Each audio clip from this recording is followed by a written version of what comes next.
Hey guys, welcome to the 8th episode of Mindshift. I'm Dimitriakov, your host, and I'm super excited to talk about the topic today. Just before we start, I want to give a short introduction for the people who are watching Mindshift for the first time.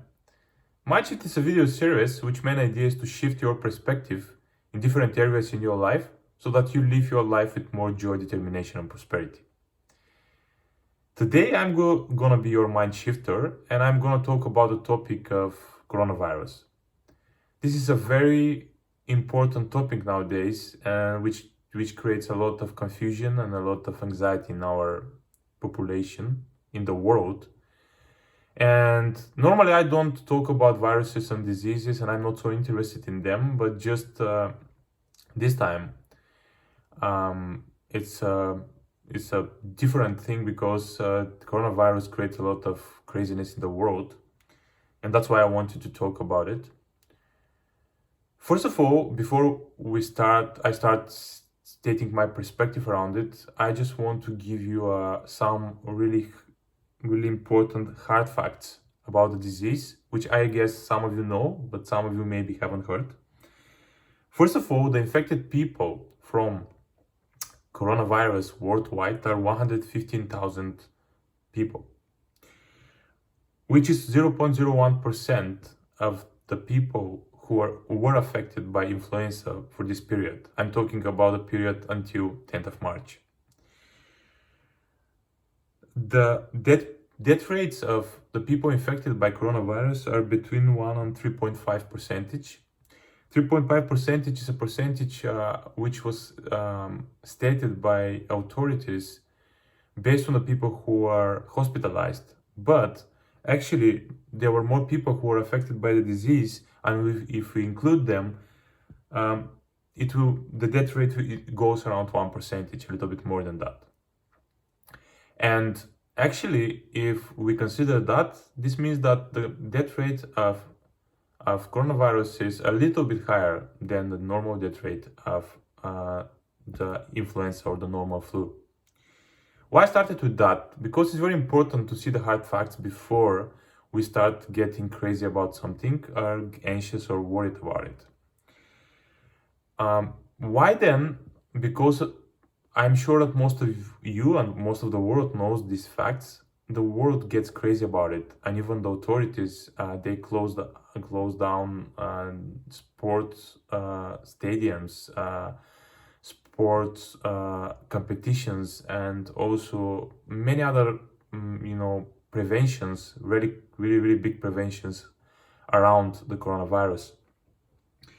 And when I say that, I don't say that I am the person who is going to say what it should be done, but I'm just saying what is happening.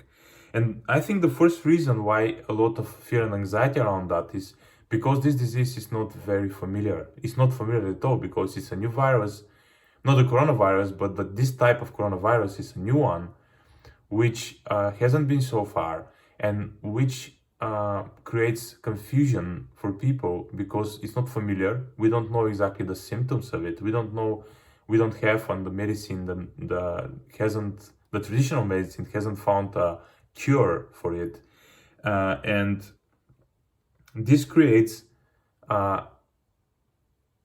craziness around people. Because why? Because we cannot control it, and because of our perceived control over the other disease, we don't have so much craziness about it.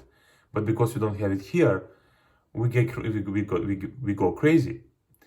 And actually, the reality is that the other reason for this chaos around it is because people talk about it everywhere. You see it everywhere on the news.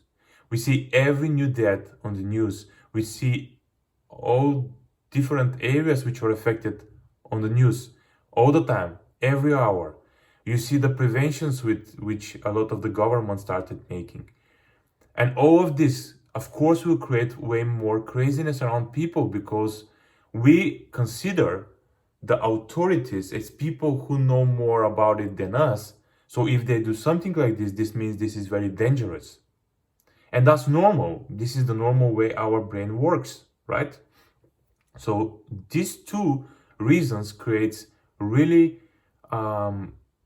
way more anxiety than it should be.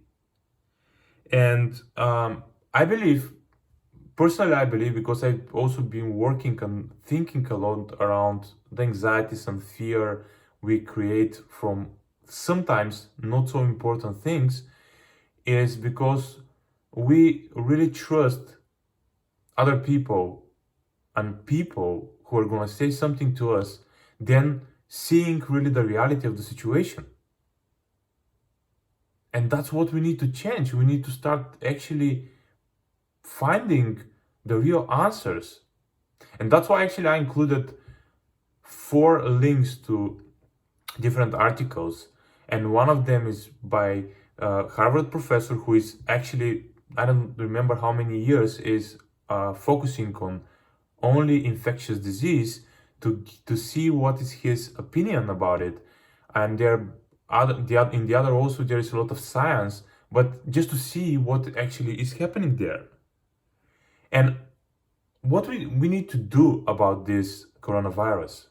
First of all, a lot of people started buying masks, and actually I believe that a lot of producers of masks started making a lot of money out of it and even advertised these masks, and they used it as an opportunity to sell more of it. But the reality is, and this you can see it also in these articles, is that the masks, they cannot help us towards this disease, because actually the small drops which are in the air from the infected people, they can go through these masks. That's the reality of it. It's just in our brain that it helps because it stays something between us and other people. And actually the masks, they say that they can be kind of okay for people who are affected, so that they don't infect other people. But even that is not so sure.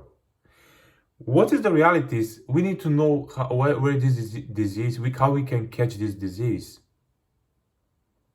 And here's just one short quote about it, is that actually the disease is affecting mainly, and the people who can get the disease most certainly are older people over 80 or 90, and people who are normally affected by this infectious disease, people who have some problems in these areas, they can get this disease. And even people who are 80, 90 years old, the death percentage rate of them is not so high, which means that even them, which normally they have lower immune system and weaker immune system, sorry, even they don't have a big problem to overcome the disease. And just to come back to what I started, we can get the disease from the air, from these drops, small drops from other people, from the infected people, or from if we touch surface which other people who are infected have touched, and we can just touch our face with our hands. So if that's the reality, what we need to do is we need to prevent this, even though it's not so big the possibility to get the disease if we are healthy in general. We can prevent it by first not touching our face after we have touched different surfaces. We can just wash our hands carefully and more times during the day. And when we cough, because if we are affected, when we cough, we can just release all of these drops which can go to other people. We can just do it like this, or we can just have some tissue which we can use for it. That's all. That's are the preventions we can do. And if we do them and we are consistent with them, it's a very, very, very low possibility that we can get this. And the other one which I heard and a lot of people say, it's alcohol helps. And if people love alcohol, you can just drink 1 glass of wine in the evening. It works, I guess. And also something which some Chinese doctors said that it can work very well with it is if we pour some hot and or warm water in a cup, And then we slice lemon and we put it inside. And just the lemon and the hot water, they help a lot and to kill a lot of the cancer cells which are coming, which are infected from this disease. And this is something which I do actually every morning. Normally, I was doing it before, but now I know that it can help also for that. So if this is something you can do, just do it. And just before I finish today, I just want to say one thing: is that uh, you can do all of these preventions and just do them. As I said, for me, that's important too. I'm doing them too. But the most important thing is to calm our mind and to see the things objectively and to understand this thing that it's very low the possibility we can get the disease. And second of all, even if we are getting it, it's 99% chance we'll go through it. So when we have this in mind, then we can really live our life and continue living our life in a normal way, which will help us to really enjoy it. We'll have always diseases, we have always threats, but if we only focus on them, then we're gonna live in tyranny all our life. So I hope that will help in some way you to see it a little bit differently, and will help you to calm down and really focus on the solutions and in the things which can help you to live your life with more joy and prosperity. So talk to you soon and have an amazing week.